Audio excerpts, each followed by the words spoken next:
habis makan nasi DPR tadi itu, belum saya makan, udah seburi saya lantak hari malam ini.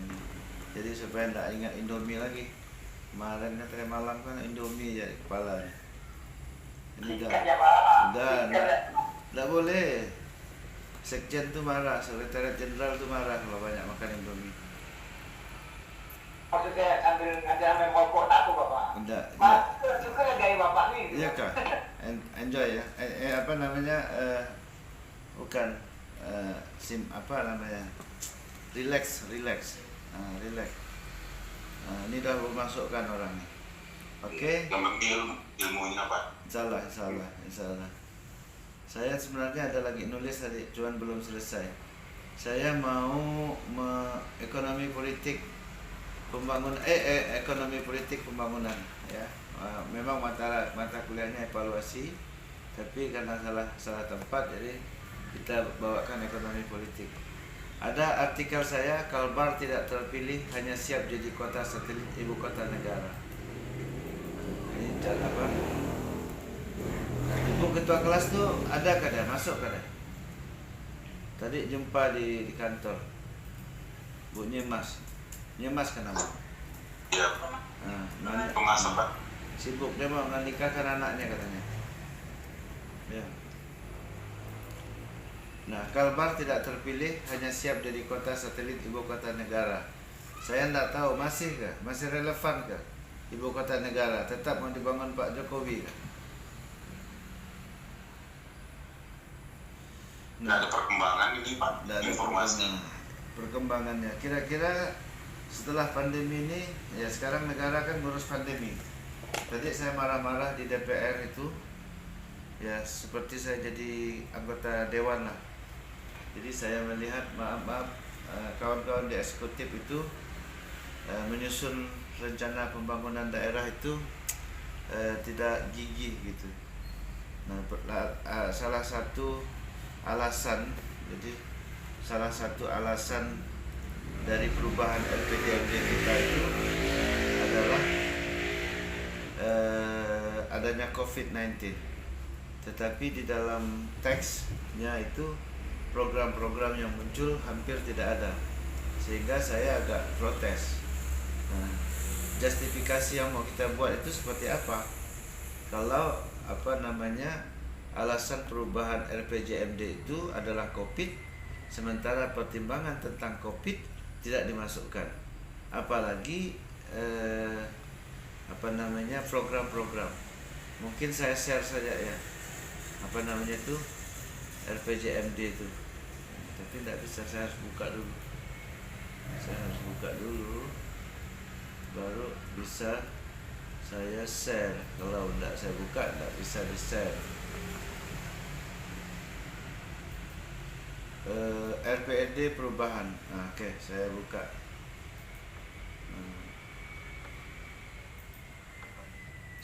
Saya buka ini RPJMD perubahan. Sudah nampak kan?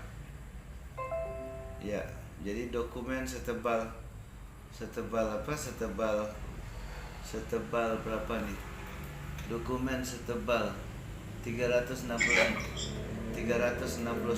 ini jadi tidak memasukkan. Coba kita lihat. Nah, salah satu indikator yang tadi saya agak rewel itu indikator gizi buruk. Coba kita lihat. Nah, ini program nasional yang tidak tertanggulangi oleh NAS. Nah, coba Anda lihat berapa gizi buruk itu hanya tersebut satu kali. Nah, kemudian saya tanya, di mana harus kami Dewan bisa mengeceknya bahwa program ini berlanjut ke program, bahwa menunjuk untuk treatment untuk prevalensi grup gizi buruk ini harus harus diwujudkan dalam bentuk program. Di mana? Jadi gizi buruk itu hanya disebutkan satu kali saja, yaitu pada halaman 173. Nah, jadi bagaimana kita bisa mengatakan kalau pemerintah care terhadap orang miskin? Nah, mengapa? Karena pengidap gizi buruk ini ya tidak mungkin orang yang punya uang segala macam, tapi pasti orang miskin. ketika pemerintah tidak care terhadap orang miskin, maka keluarga itu akan mengalami degradasi. Degradasi itu adalah penurunan kualitas sumber daya, dan itu menunjukkan bahwa pemerintah mendukung untuk mewariskan kemiskinan. Nah, mengapa kita tidak belajar dari Jepang? Nah, di Jepang dalam buku Japan Under Reconstruction. Nah, kita buka dulu anunya. Kita buka dulu apa namanya itu. Berarti saya stop sharing ya.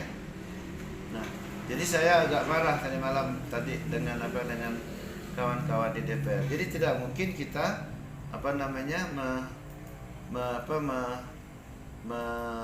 ingin menentaskan gizi buruk, sementara gizi buruk hanya tersebut satu kali dalam RPJMD perubahan. Nah, sementara gizi buruk itu adalah salah satu program nasional yang hingga kini belum dicabut keputusannya sebagai salah satu isu nasional yang dimana seluruh provinsi, seluruh kabupaten kota se-Indonesia harus fokus untuk menekan tumbuh laju gizi buruk ini. Saya tadi mau menunjukkan apa ya? PDF drive untuk kita belajar. Nah, Japan Under Construction.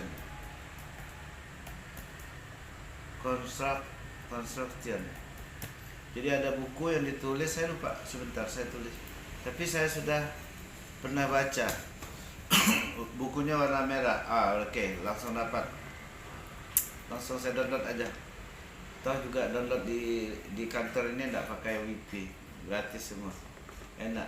Corruption, Politics and Public Work. Bahasa Dayaknya itu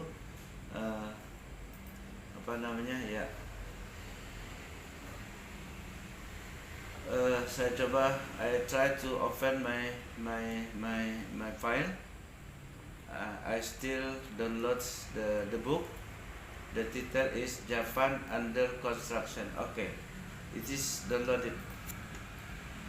I open H. Okay, so in folder Japan Under Construction. Okay, sudah terdownload. Nah, oke. Ini pelajaran kok belum. Japan Under Construction. Sebentar, Pak. Ini dia punya tebal juga nih. Opening when they're complete. Oh, sedang download. Saya udah marah-marah, mana pula. Laptop kau marahkan Pak Erdi. Stres nanti laptop kau tuh kena marahkan Pak Erdi. Ya. Jadi ada buku namanya Japan Under Construction. Dari buku itu, kita mestinya belajar. Begitu perang Asia Timur Raya berkecamuk dan Jepang kalah dalam Perang Dunia Kedua yang ditandai dengan dijatuhkannya bom atom di Hiroshima dan Nagasaki, maka menyebabkan ekonomi di dua prefektorat itu hancur. Oleh karena itu Jepang perlu membangun kedua itu dengan cara mengalah. Jadi prefektorat yang lainnya itu mengalah sedemikian rupa karena negara sedang memfokuskan untuk mengembalikan kondisi yang terjadi di dua prefektorat itu, Hiroshima dan Nagasaki. Itu adalah dua prefektorat yang cukup kaya. Sudah pernah ke sana belum? Mudah-mudahan sudah pernah ke sana. Sayang ya belum ada yang ke sana. Jadi saya cerita. Jadi kalau saya cerita Jepang nih, apalah cerita nih? Terbayang apalah? Mungkin Sungai Jawi lah. Sungai Dawi lah, Sungai Dawi. Jadi when I talk about Japan, in your opinion, it like Sungai Dawi.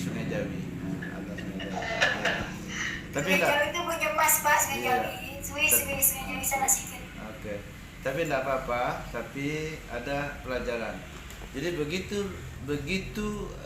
bom atom dan Hiroshima dijatuhkan, maka terlintas di kepala kaisar itu untuk tidak mewariskan, salah satunya adalah tidak mewariskan kemiskinan di pada keluarga yang tadi ditinggalkan oleh tentara.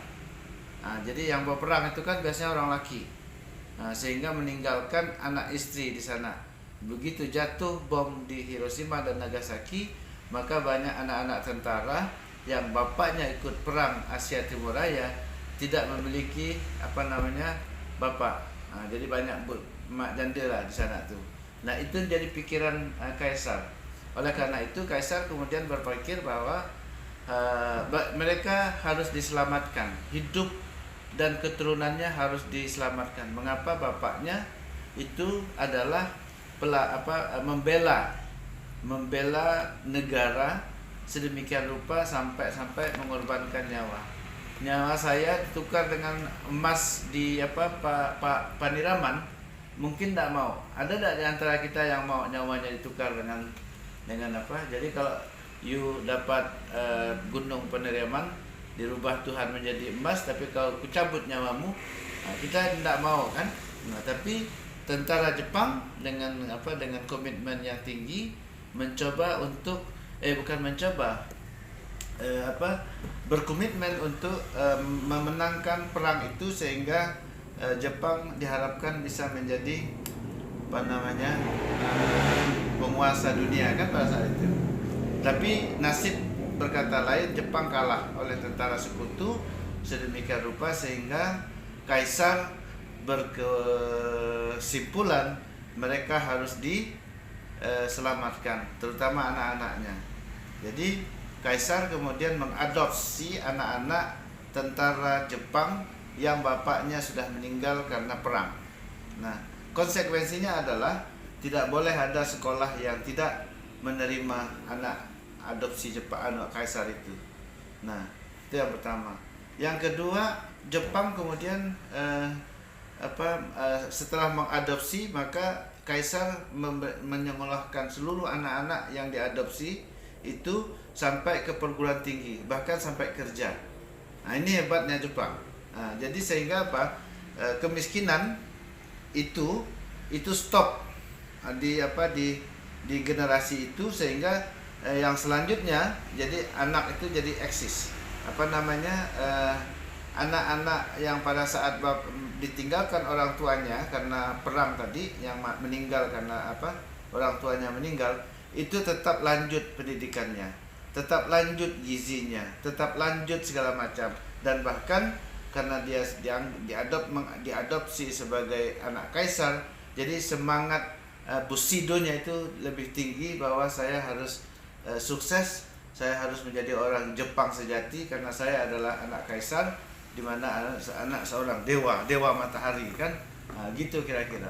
Yang terjadi adalah setelah anak itu dewasa bekerja, kaisar kemudian mengembalikan anak ini ke keluarga mereka.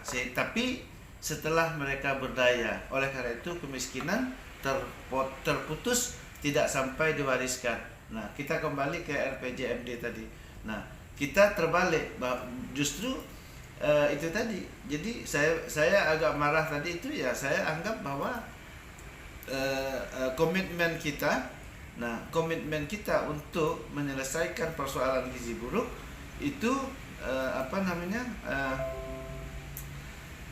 menyelesaikan persoalan gizi buruk itu kita tidak mantap, saya bilang gitu. Saya bilang gitulah kira-kira. Saya tidak tahu nanti boleh dicoba kalau mau file ini nanti saya coba bagi ke Bapak Ibu. Nah, Bapak, ini kan dokumen pemerintah, bukan sesuatu yang bukan sesuatu yang apa yang mesti kita sembunyikan. Sebentar saya bagi ke situs apa anunya Bu Nyemas saja. Saya bagi ke apa ibunya saya dah lepot-lepot ngomong. Nah ini oke. Sorry sebentar ya, saya harus saya bagi dulu filenya. Mana nih Bu Nyemas? Ini nih, ini tak mana-mana saya nih. Allahu Akbar. Udah. Sebentar saya masuk lagi ke WhatsApp. Ya, WhatsApp. Tidak perlu lagi masuk ternyata, karena sudah masuk. Ibu Nyemas ya, Nyemas ya, saya kirim. Nanti tolong didistribusikan file ini. Siapa? Ya, sebentar saya cari dulu filenya. Dan sini aja.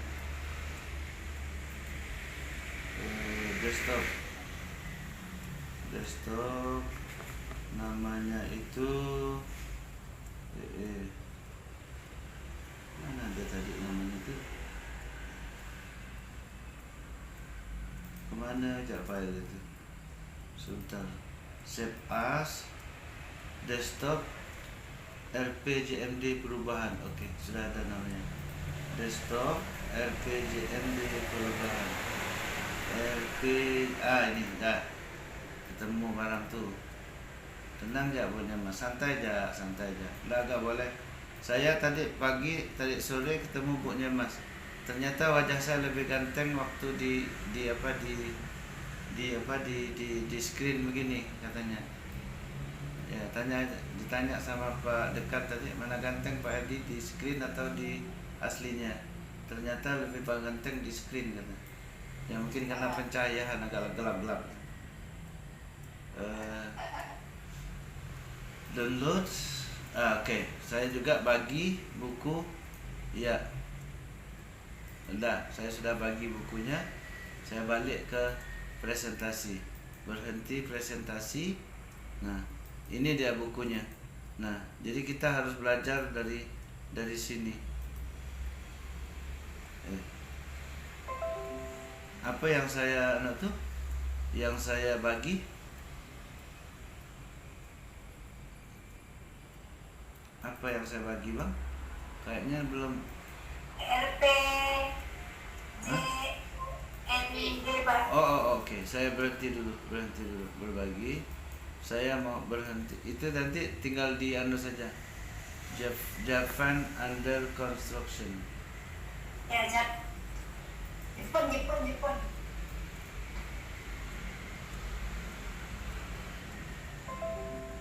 Apa yang nampak di layar Bu? Ada gambar yang tak senonoh pula, nanti saya takutnya. Tapi enggak kayaknya. Ada betul Pak. Apa tuh? Japan under construction. Japan under construction. Ini dia kira-kira Japan under construction. Nah, oleh karena itu untuk memastikan pemulihan pasca perang itu terjadi, maka ada beberapa hal yang menjadi titik poin dari Kaisar memerintahkan kepada Perdana Menteri. Corruption is zero. Politik kita tidak boleh kedepankan, dan public work itu menjadi prioritas. Nah, daerah-daerah yang di sekitarnya itu harus rela, daerah-daerah yang di luar Hiroshima dan Nagasaki harus rela untuk ditinggalkan sementara perhatiannya, karena Jepang ingin mengembalikan dua wilayah ini supaya sejajar dalam perkembangannya setelah 5 atau 10 tahun yang akan datang. Gitu kira-kira. Maka dari itu, buku ini menginspirasi bagaimana Kaisar kemudian mengirimi tantau kepada pelaku yang melakukan danggau. Danggau itu sejenis korupsi, danggau. Jadi Jepang dan itu ternyata berkelanjutan sampai saat sekarang. Orang Jepang itu paling bersih dalam tata kelola pemerintahannya, korupsi itu adalah sebagai sebuah aib. Nah, ketika ada korupsi di kantornya, bukan hanya yang korupsi yang merasa bersalah, tetapi big bossnya, komandan pucuknya juga merasa bersalah, sehingga mau tak mau dia harus mengundurkan diri, atau melakukan harakiri. Ini hebatnya orang Jepang. Kalau tidak percaya dengan buku ini, ditulis oleh Brian Woodall namanya. Brian Woodall. Jadi menulis buku Japan Under Construction. Awalnya itu memutus mata rantai, jangan sampai kemiskinan itu diturunkan kepada generasi selanjutnya. Jadi Jepang harus selesai. Nah, satu generasi itu harus selesai. Oleh karena itu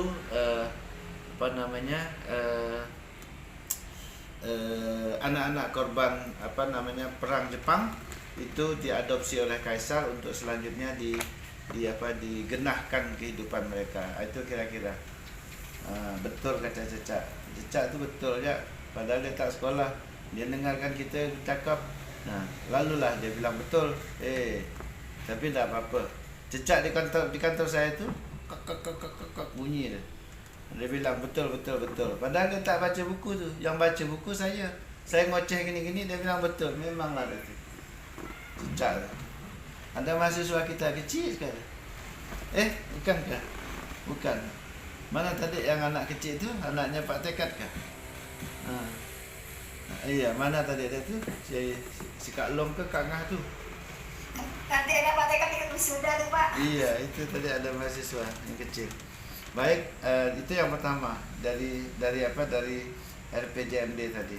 Nah, yang kedua, ini kan, mengapa hal-hal yang yang tidak masuk dalam RPJMD perubahan untuk 2021, 2022 dan 2003 itu tidak bisa mendapatkan penganggaran. Nah, salah satu contohnya itu ada pada sebentar. Saya terpaksa harus sharing lagi, tidak bisa juga sharing. Udahlah, muka saya tidak usah dilihat lah. Kalau saya sharing, muka saya nampak tak? Muka saya masih nampak? Nampak Pak. Sedikit Pak. Enggak. Kalau sayang Pak. Ya. Kalau saya sharing, kalau saya sharing muka saya masih nampak ke muka saya itu? Enggak Pak. Enggak ya. Saya mau sharing aja lah biar muka saya yang jelek itu tak nampak. Mana dia? Cancel. Santai, kita ngomong santai ya. Nah, nih, oke. Ya, ini dia. Jadi saya nggak bisa pakai ini nih. Saya harus bukanya pakai Word yang saya punya, PDF yang saya punya, bisa ngecek. Oke, sekarang kita coba mengecek bagaimana komitmen pemerintah untuk bagaimana komitmen pemerintah untuk angka kematian bayi. Oke, angka kematian bayi. Aduh, tak nampak ya bang ya. Angka kematian bayi. Oke, ini je tabel ini. Saya nampak tak di sharing, nampak tak di sharing? Ya. Nah, ini dia. Belum Pak. Ya. Yang di sharing. Kita berhenti berbagi saya. Ini jendela. Oke. Ya. Ini sudah nampak? Ya, nampak? Ya, oke. Bapak Ibu bisa lihat di anggaran nomor 2 itu kesehatan, angka kematian ibu melahirkan per 100.000 kelahiran hidup. Nah, akhir masa RPJMD ini, ini angkanya berapa mana ya? Angkanya 95 nih 95. Kemudian di 2018 95 tetap. Nah 2094 artinya ada kinerja yang upaya untuk menekan ini 93. Lalu kemudian di selanjutnya kosong. Ini kan dapat dimaknai bahwa pemerintah tidak lagi memperhatikan angka kematian ibu melahirkan per 100.000 kelahiran hidup. Tidak lagi. Kenapa? Karena kosong datanya. Kan gitu. Angka kematian bayi per 100.000 kelahiran hidup di bawahnya. Ini tetap 7. Berarti kerja pemerintah nggak ada dong. Masa tidak ada perubahan? Kan gitu. Mestinya kita punya target menurun terus dia, terus 7,3, 7,8, 7, 6,9, 6,8 misalnya. Itu kan menurun. Artinya ada intervensi pemerintah dalam konteks. Nah, konsekuensinya anggaran. Bagaimana? Nah, seperti yang saya ceritakan kemarin. Puskesmas Sungai Duri misalnya. Menjemput bola untuk balita Risti, risiko tinggi. Nah, ada program-program yang dilakukan sedemikian rupa terjadi kelahiran bayi yang meninggal saat dilahirkan itu terkoreksi gitu. Artinya angkanya tidak mesti lebih rendah walaupun nilainya itu tidak terlalu Nah, tapi kalau tetap begini kan berarti kan tidak ada maknanya, itu pemerintah tidak bekerja, pemerintah daerah tidak bekerja, dan gubernur seakan-akan tidak perhatian terhadap ini, kan maknanya begitu. Makanya saya marah tadi, tepuk-tepuk meja juga. Itu senang kawan-kawan di Pansus. Kemudian angka kematian balita per 10.000 kelahiran hidup. Kalau tadi bayi, sekarang balita di bawahnya itu 888. Seakan-akan tidak ada kerja. Lanjut, ternyata katanya indikatornya yang berubah. Saya bilang ini mesti ada linknya supaya anggota yang 30 ini mesti dibuat link. Di mana link itu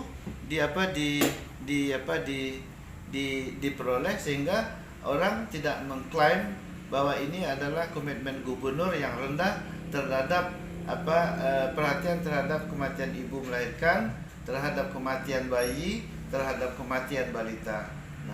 Nah itu kira-kira. Kenapa? Karena kalau tidak tercantum di sini, tak boleh ada penganggaran di 2021, 2022, 2003. Bagaimana SKPD dalam hal ini Dinas Kesehatan menganggarkan program itu sedemikian rupa sehingga untuk menekan itu, sementara ini tidak. Gitulah kira. Paham lah ya. Paham kan? Paham. Mungkin.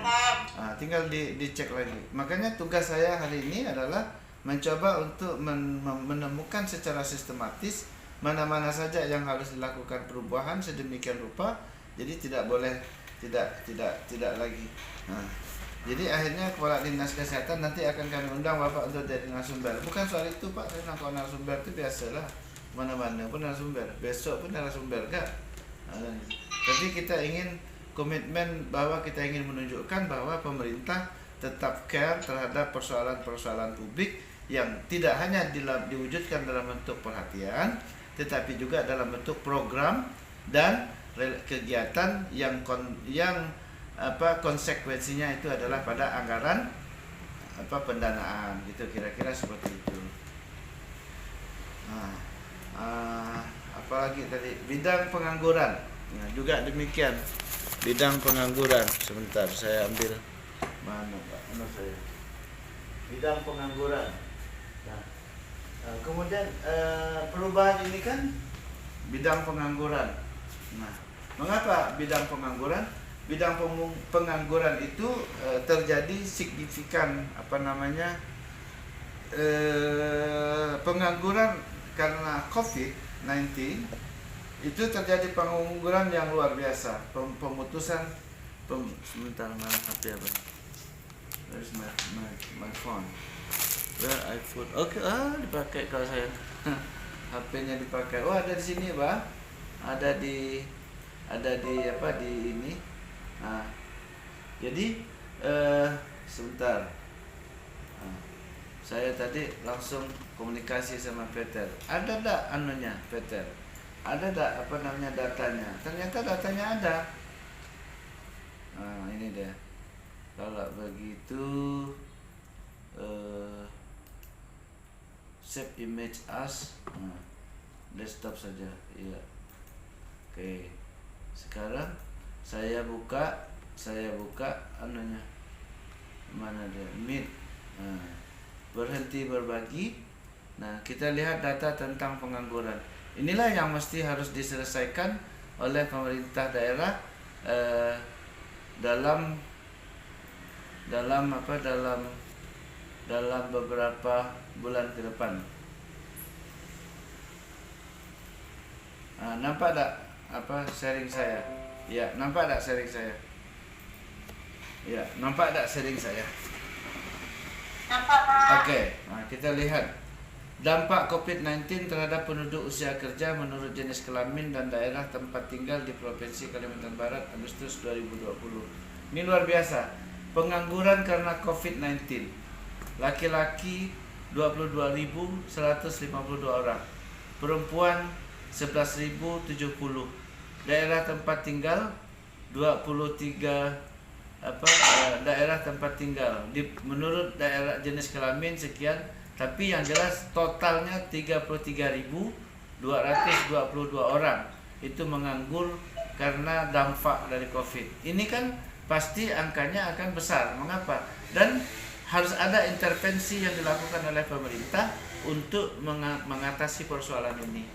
Bukan angkatan kerja, mereka yang sekolah segala macam. Sementara tidak bekerja ditambah 15.254 orang.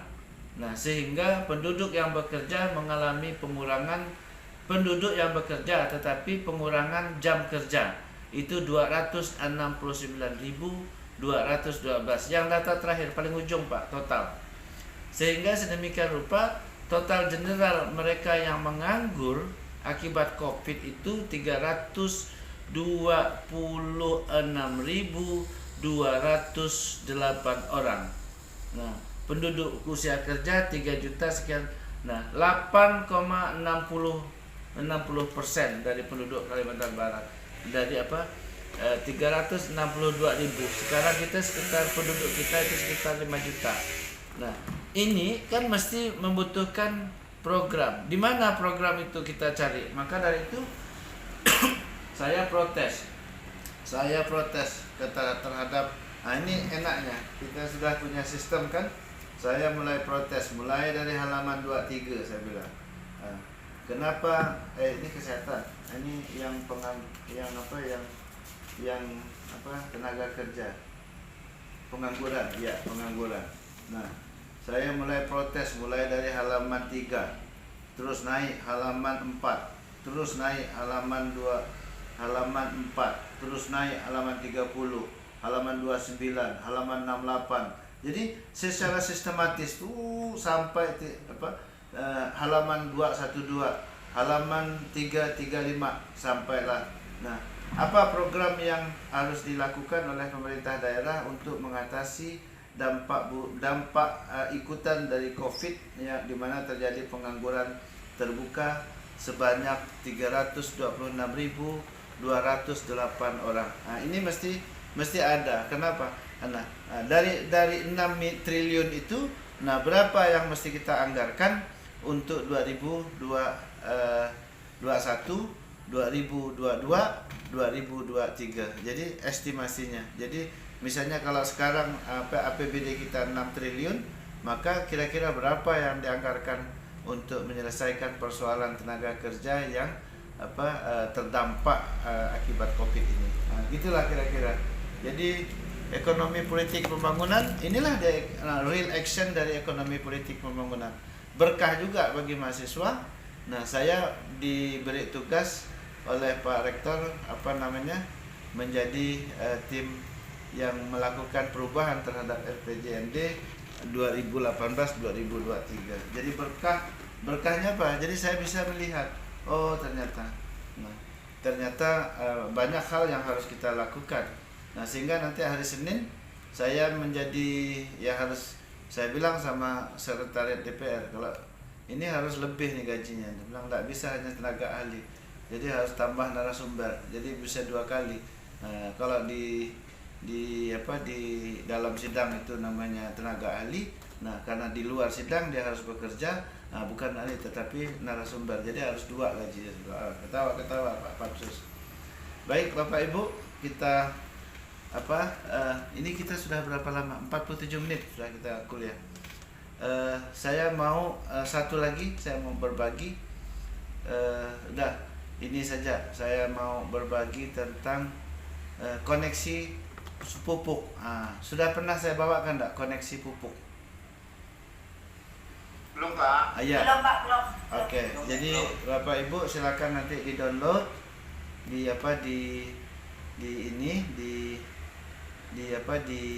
Akademia Edu. Nah, anunya saya kirim kopi, saya kirim ke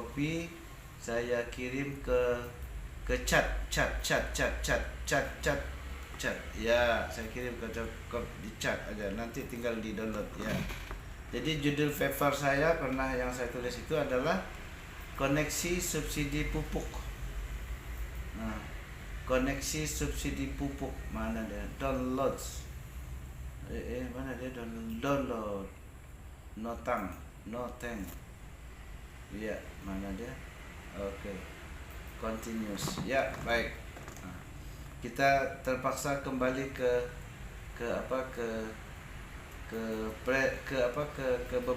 berbagi.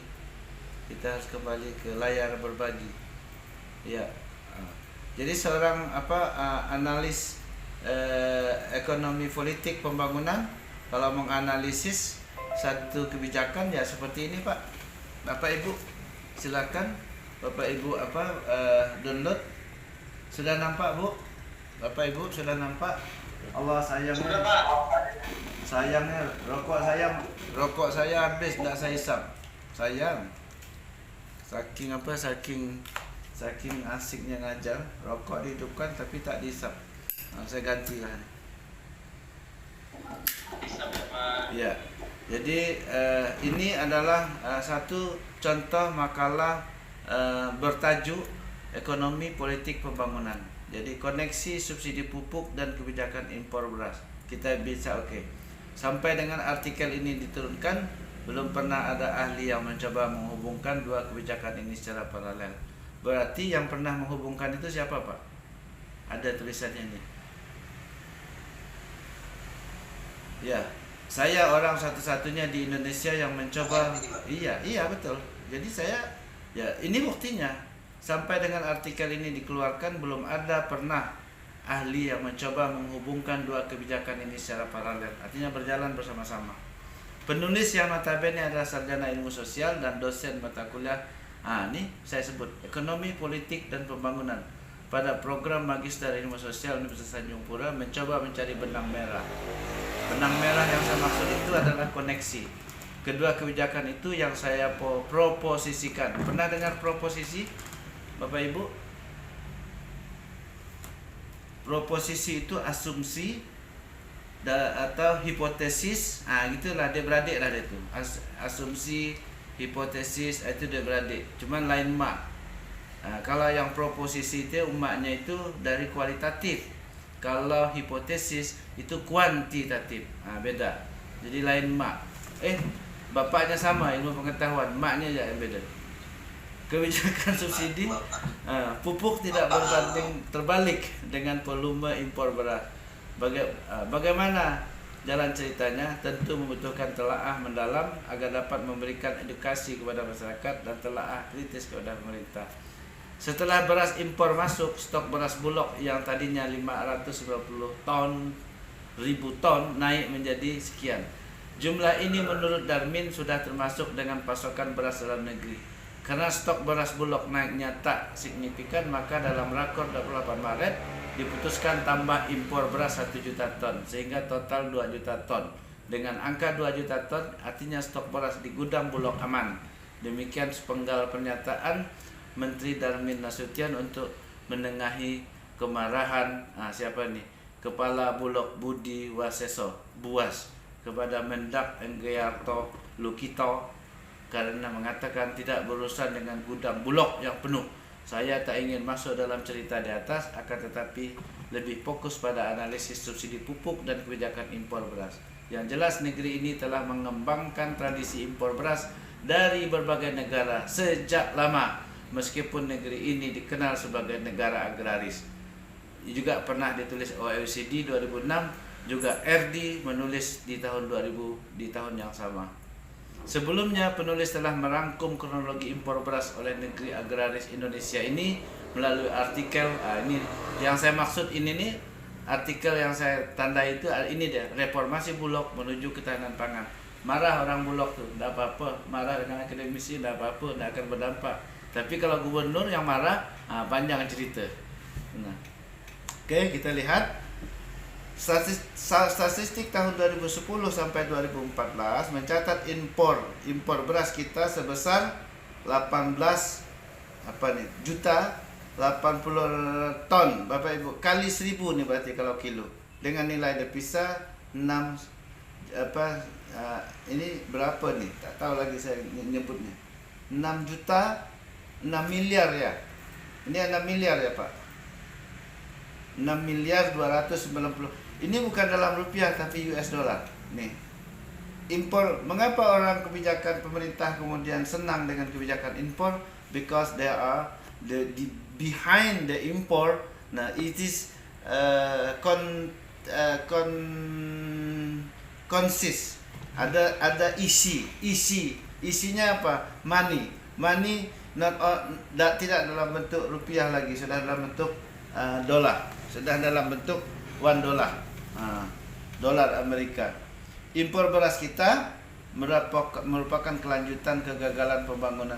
Padahal negeri ini pernah mendapat negara agraris. Almarhum Presiden Soeharto mendapat bapak pembangunan agraris dari FAO, FAO to Food and Agriculture, FAO Organization. Nah, tapi alhamdulillah ternyata kita bisa boleh menangis. Kita ternyata adalah impor. Mungkin di beras-beras yang ada di rumah kita itu bukan dari petani dari Indonesia, sehingga petani dalam negeri menangis karena begitu pemerintah mengeluarkan kebijakan impor. Nah, harga gabah kering, giling gabah itu otomatis menjadi agak turun sedikit, sehingga orang petani menganggap bahwa mereka tidak bermakna dalam bekerja hari-hari karena toh mereka tidak dianggap sebagai orang yang menafkahi anak bangsa ini. Begitu kira-kira. Myanmar. Jadi kita pernah mengimpor beras dari Vietnam, Thailand, Tiongkok, India, Pakistan, Amerika Serikat, Taiwan. Yang lebih penting kepala saya ini, kita ternyata impor beras dari Singapura, luar biasa negeri ini. Myanmar dan lain-lain. Jika harus dikonversi yang ini yang 9.000 ini nih, nah maka dengan nilai tukar 13.100 per maka diperoleh angka sebesar 84,9 triliun atau setara dengan 21% dari nilai APBN Indonesia tahun 2015 yang cuma 1.793 triliun, atau cukup untuk membiayai pembangunan di Kalbar selama 19 tahun dengan rata bersyarat 4,5 triliun per tahun. Nah, duit yang ini nih Pak, yang ini nih, yang ini 6 juta ini, nah bisa untuk membiayai pembangunan di Indonesia di Kalbar selama 19 tahun. Kira-kira seperti itu. Jadi kita coba koneksi. Nah, di dalam cerita lain, subsidi negara untuk pupuk kepada petani dianggarkan 18 triliun Pak setiap tahun. Subsidi itu tampaknya tidak membekas ke lahan pertanian. Kira-kira kemana lari duit nih 18 triliun per tahun ini? Makanya orang sawit apa? Bang saku. Tahu bang saku? Bang saku itu ada di dekat nenen laki-laki itu. Ada tuh. Atau kalau enggak di pinggir di bawah pinggang sedikit itu. Bang saku namanya. Tahu. Tahu. Dompet, Berapa besar? kocek sendiri Pak, korupsi. Makanya orang itu senang kalau ada kebijakan impor. Sebab apa? Nah, 18 triliun subsidi pupuk per tahun. Nah, kita turun ke bawah. Ayo kita turun ke bawah. Nah, bila biaya sebagai akademisi yang bukan praktisi pertanian, penulis mendapatkan data tentang biaya pupuk dan tenaga pemupuk untuk padi jagung rata-rata 150.000 per musim tanam, sehingga setahun 3 kali musim sekitar 450 per hektar. Data areal kita mana? 8,19 juta hektar, terdiri dari sekian ini bahan kering. Nah, di Indonesia padi diusahakan oleh kita 18 juta petani dan menyumbang 60% ini bla bla. Jadi selain itu usaha tani padi telah memberikan kesempatan kerja pendapatan bagi lebih dari 20 juta rumah tangga dengan sumbangan pendapatan 25 sampai 3. Oleh sebab itu beras tetap menjadi komoditas. Nah, kita lihat di bawahnya. Nah, kita lihat jadi impor beras diusahakan maksimal 5% saja kata program itu. Tapi nyatanya impor kita melebihi dari 5%. Nah, dari produksi dalam negeri. Cerita Indonesia tidak lagi impor beras atau memaksimalkan kapasitas produksi dalam negeri agar potensi hanya 5% ternyata masih sebuah cerita opini, karena presentasi impor beras kita masih di angka 52,3%. Jadi kalau sudah begini, maksud saya, kenapa kita harus mesti pertahankan 5% itu? Nah, toh ternyata kita hanya, kenapa impor beras yang tadi 18 triliun itu tidak digunakan untuk impor saja kalau memang seperti itu. Nah, mengapa? Karena ternyata lalu bagaimana menghubungkan subsidi pupuk? Oke. Andaikan subsidi pupuk yang diberikan negara dengan kisaran sebesar 18 triliun setiap tahun digunakan sebagai mestinya, maka dana itu dapat digunakan untuk memupuki lahan seluas 40 juta hektar. Sementara data yang menunjukkan luas lahan pertanian kita 8,19. Kemana selisihnya nih? 40 juta hektar, 18 triliun itu dengan angka per hektar 450.000 tadi, mana di atas nih, maka akan didapat jumlah lahan kita berarti 40.000 hektar, 40 juta. Sementara lahan kita hanya 8,19. Kemana barang tuh? Itulah tadi yang dituliskan. Nah, saya tidak bilang itu bangsaku, enggak, tapi tidak boleh saya. Tapi saya mencoba melihat gap yang sangat signifikan antara 18T tadi kalau digunakan untuk pupuk maka akan terpupukilah sebanyak 40 juta hektar. Terpupuki. Jadi bukan porno ya, walaupun ujungnya itu ya agak porno sedikit. Jadi saya ulangi, dengan 18 triliun di mana rata-rata setiap hektar membutuhkan 450.000, maka semestinya lahan yang terpupuki 40 juta hektar. Ketawa atau ngantuk tadi. 40 juta hektar. Ada enggak orangnya nih? Saya cek dulu. Ada. Ada. Saya pikir tak ada. Saya goceh orang. Ini salah saya. Iya. Bapak tengoknya kameranya Pak, yang tak itu bahaya tuh Pak. Tak bisa. Saya nak baca ini. Mana pula nak lihat kamera? Maka terpupuki tadi itu 40 juta hektar, sementara lahan kita 8,9. Kemana 11,28 juta hektar? Sehingga selisihnya 31.810 hektar. Data pertama. Kalau yang ini data kedua 28.000. Ya pokoknya banyaklah. Bila sisa lahan dimaksud digunakan untuk memupuki sawit rakyat yang menurut data BPS 3,1 juta hektar dari total kebun sawit nasional 14,3 juta pun masih belum ketemu. Lalu dikemanakan pupuk per subsidi itu? Jadi kawan-kawan di DPR pusat tuh marah dengan saya. Dengan tulisan ini. Saya bilang, Pak, saya kan nulis cuma di kampung. Bapak di Jakarta. Tak usahlah Bapak marah sama saya. Kelamaan kena tangkap orang yang nelpon saya itu. Seminggu kemudian kena tangkap. Ternyata ini membuka mata KPK untuk menelisik secara lebih dalam. Ini tulisan ini betul-betul luar biasa. Kata ada dibuat tunjukkan sedemikian rupa, ketangkap orang tuh Pak yang terlibat dalam itu tuh. Kasusnya 48.000 dus berisi 48.000 amplop per dusnya, itu dengan nilai berapa ratus ribu gitu per amplopnya. Ketemu orang tuh Pak. Sawit nasional belum ketemu, lalu dikemanakan? Apakah boleh pupuk subsidi digunakan untuk memupuki lahan sawit inti PTP 1 sampai 4? Tidak boleh.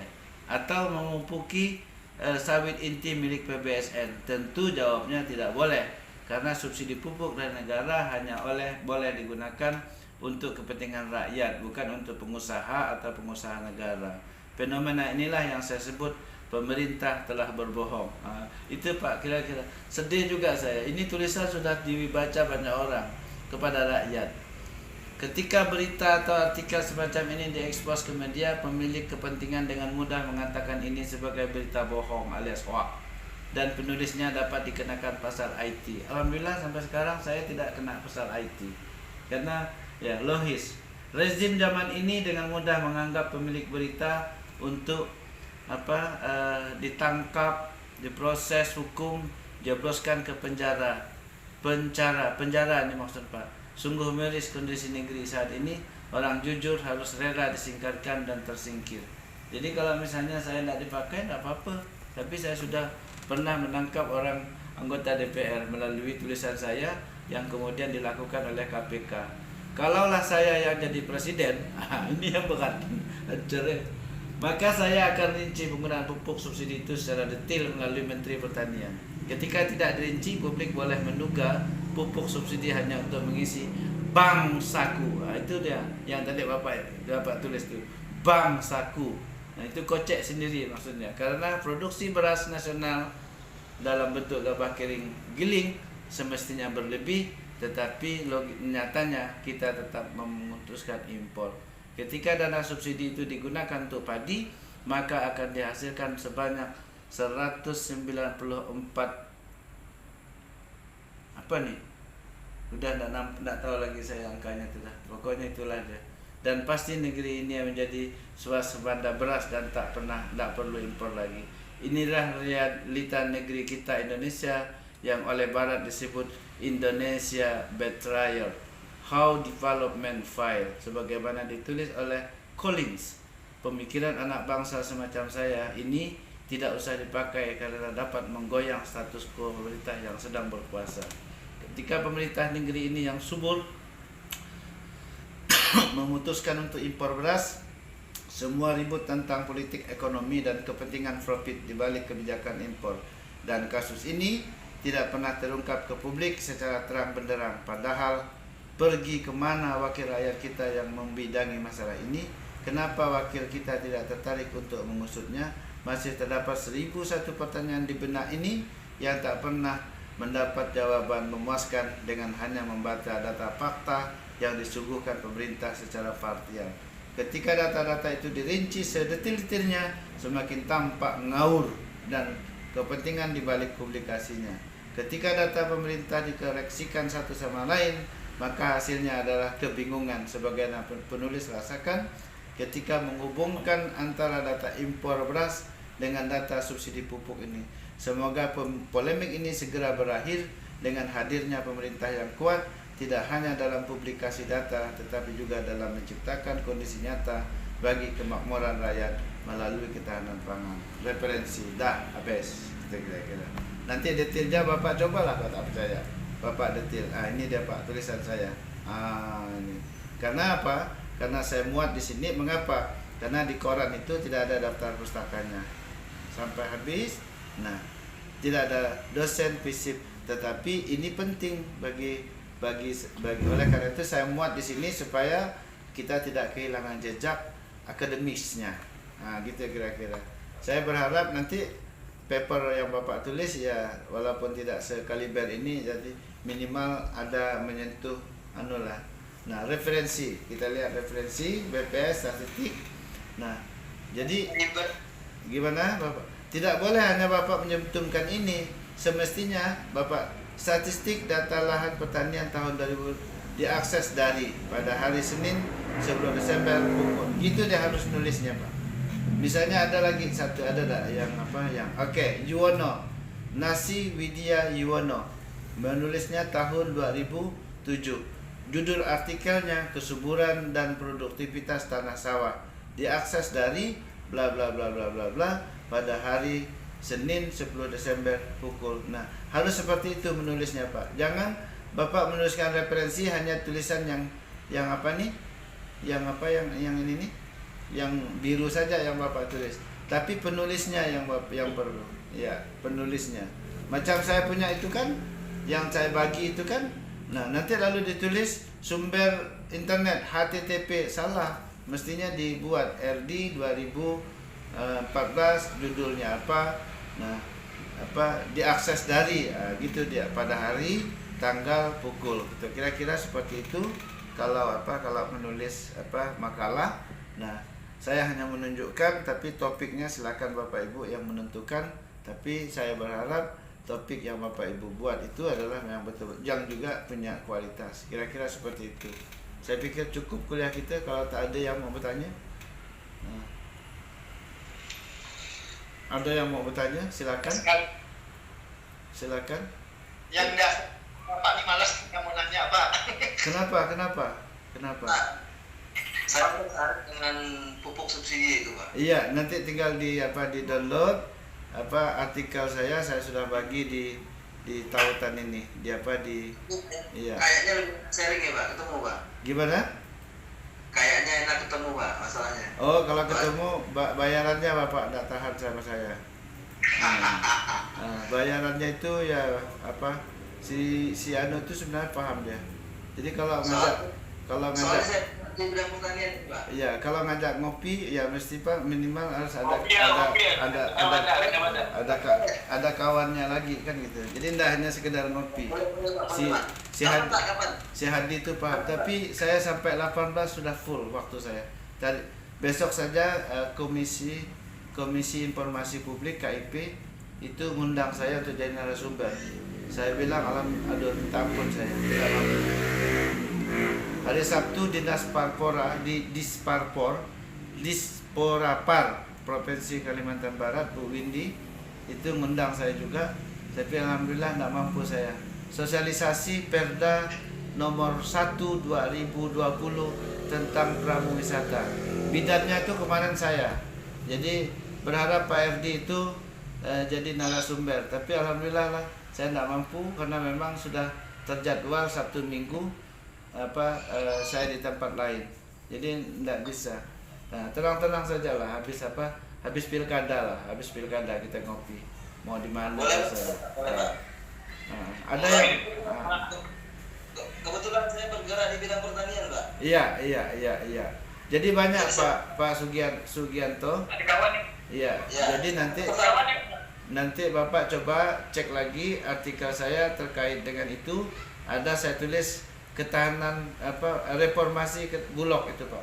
Nah, itu menyebabkan banyak orang marah juga sama saya yang bergerak di bidang perberasan. Nah, makanya saya mengapresiasi pemerintah Kabupaten Kuburaya yang dengan kebijakan, saya bilang kemarin sama Pak Bupati, sehebat apapun kebijakan, tapi kalau Bupati tidak komitmen untuk mensukseskan program itu, pasti cantiknya itu hanya di atas kertas. Nah, mana buktinya? Pak Bupati nanda. Oke, saya bilang. Tidak usah jauh-jauh. Ingat Bapak Bupati, pada saat awal Bapak naik menjadi Bupati, salah satu item penting untuk membahagiakan masyarakat adalah Bapak mencanangkan program beras Kuburaya. Nah, 5 tahun Bapak mencari ini. Nah, pokoknya akhirnya polemik terjadi dalam kebijakan itu, tapi tetap Bapak laksanakan. Pokok seluruh ASN di Kabupaten Kuburaya wajib makan beras Kuburaya, dan mereka harus beli dengan pakaian dinas supaya rakyat itu tahu kalau ada pasar Gimana Bu? Jangan. Nah, kan gitu, potong tunjangan apa segala pokoknya kan gitu. Nah, tapi setelah Bapak selesai, beras kubur raya juga hilang. Nah, karena ada yang putus. Nah, Bapak tidak 2 kali secara berurut, tapi Bapak 2 kali lompat. Jadi periode pertama berhenti, habis itu lompat 1 periode, baru sekarang. Sekarang lebih gila lagi ternyata. Kalau tidak ada kebijakan, tidak ada komitmen dari seorang bupati untuk mensukseskan program nasibnya sama seperti yang periode sebelum Bapak naik, setelah Bapak naik. Oh, ini Pak Bupati tepuk tangan, ya semua orang tepuk tangan lah. Aduh, saya bilang ini besar nih biayanya nih. Saya bilang kan, saya bilang sama Pak Bupati gitu. Ternyata benar. Nah, ternyata benar. Dia bisikkan Pak Sekda, kasih 5.000 saya. 5.000, nolnya tambah 3 lagi. Alhamdulillah ya Allah, saya bilang bisa lah, saya akan suruh tanah nih. Kan? Bapak bisa bayangkan sekali ngomong saya 5.000, tapi di sini enggak, saya ikhlas. Nah, di sini saya gratis, nanti di tempat lain. Oh, pasti. Tuhan tuh enggak tidur. Tuhan enggak tidur. Baik. Pak, Siap. ngobrol sama saya jangan ke 5.000 Pak, 10.000 saya kasih Pak, cuma income-nya 10.000 Pak. Oke, baik. Itulah kira-kira. Banyak kebijakan impor itu. Ada lagi satu tulisan saya lupa namanya, mengamankan lahan pangan rakyat. Jadi berseri itu sebenarnya Pak. Kebijakan mengamankan lahan pangan rakyat itu saya tulis di 2011. Kemudian kebijakan reformasi Bulog itu 2014. Kemudian yang tadi kebijakan impor itu beras itu 2018. Jadi bersambung dia Pak. Gitu ya. Sehingga ya alhamdulillah lah. Nah, saya tidak tahu tapi saya serahkan aja sama Tuhan lah. Kalau memang rezeki saya insyaallah lah Tuhan akan kasih lah yang terbaik buat saya kan gitu. Ada lagi yang mau ditanyakan? Monggo sebelum kita tutup. Before I close this session, I ask maybe you have any question, please. Welcome. Gimana? Ada? Tidak ada? Tidak ada. Oke. Kalau tidak ada, tidak usah lama-lama kita kuliah, cukup. Nah, sekarang saya tanya, kira-kira kalau kuliah kayak gini nih enak tak? Artinya Bapak bisa masuk tak? Atau kita harus textbook? Textbook ada banyak textbook. Saya pakai bahasa Dayak semua lah dah. Setuju. Ilmunya Pak. Tapi dengan santai begini enak, bisa ini dah. Ya kita nih kuliah, ini kita kuliah. Cuman saya jangan pakai bajunya yang tetap seperti ini. Ganteng Pak, tuh. Kan tetap ganteng saya. Kayaknya Bapak belum ganti baju lah nih dari pagi. Iya, saya belum pulang Bu. Saya belum pulang dan orang rumah sekretariat jenderal itu sudah tahu kapan saya harus pulang. Tahu, sekjen itu tahu. Pak Erdi dia ada perhatikan dari tadi. Itu, ibu tuh tanya terus sama saya. Tidak apa-apa Bu. Tidak apa-apa, kagum itu tidak apa-apa. Kan kagum itu tidak apa-apa. Kagum sebagai saya sebagai kapasitas dosen Pak. Tidak ada. Pak Erliansa. Sesuatu Ini Pak kagum itu, Bapak berani speak English. Kan gitu. Bapak dengar tuh, Pak Erliansa dengar. Oke. Ada lagi? Oke. Saya kalau tidak ada, siap. Absen. Oh, absen beres sudah. Absen dah beres dah. Dah saya absen semua dah. Saya Baik. Gimana Pak Adi? Saya kemarin ketinggalan. Udah saya absenkan dah. Udah saya absenkan. Pak Adi modus Pak ketinggalan, bener ketiduran. Udah saya absenkan. Jadi semua kopi tidak boleh juga, saya terlalu banyak sudah diprotes oleh sekjen. Jadi asam lambungnya terus tinggi. Jadi saya dibatasi cuma 2 kali saja untuk 1 hari untuk minum kopi. Tidak boleh banyak-banyak. Makanya Pak, kalau bapak-bapak ngajak minum kopi, Bapak pilih jus. Oh gitu, iya. Pintu ya Pak, Sari Pintu, gimana Sari Pintu? Tak usah, terlalu ramai. Gila satu kelas ini mati kita semua. Tidak ada juga tempatnya di sana. Udah santai aja lah. Santai. Di ruangan saya pun bisa. Saya bikinkan Boleh ke kantinnya Pak, kantin. Kantin mana? Ya, kantin biasa. Kantin S2? Nggak ada, bagus tempat saya ni lengkap ni, ada full fee. Kantin ada aja tuh, kantor tuh. kantor dekat bapak, kantor rumah sana. Mana? Tempat bapak tuh tak bisa jadi dalam Tak, pegang. tanya. Tipe-tipe. Tak nyaman dah. Bapak kan dah tinggal di seberang sana. Apa kantinnya di seberang. Nanti kita atur ya, nanti kita atur. Nah, terima kasih. Terima kasih ya. Insyaallah. Jadi terima kasih atas apresiasinya. Nah, mudah-mudahan ada manfaatnya kuliah malam ini. Nah, sesuatu yang jelek jangan diadopsi, tetapi something that good, it can support your activity, support your career. Please adopt as your own. Iya. Jadi silakan diambil sebagai punya bapak. Tapi pesan moral saya bahwa ketika bapak berada pada posisi yang menentukan kebijakan, nah mohon kebijakan itu diarahkan untuk melindungi masyarakat. The essential of government is three role. Esensi keberadaan pemerintah. Iya. The essential of government role itu ada 3. Number 1, protect the people from a kind of disease and enemies. Nomor 1, melindungi rakyat dari segala bentuk enemy, musuh dan penyakit atau wabah.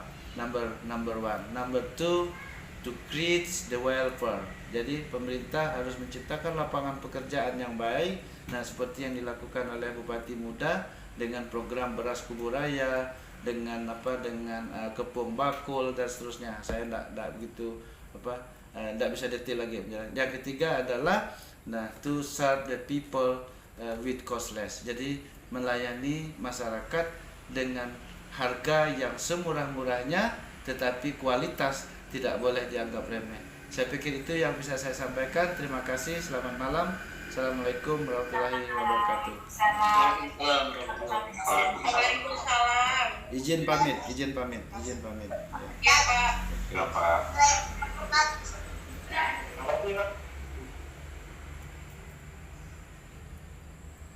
Biasa. Ya, mantap ya. Papi gitu loh.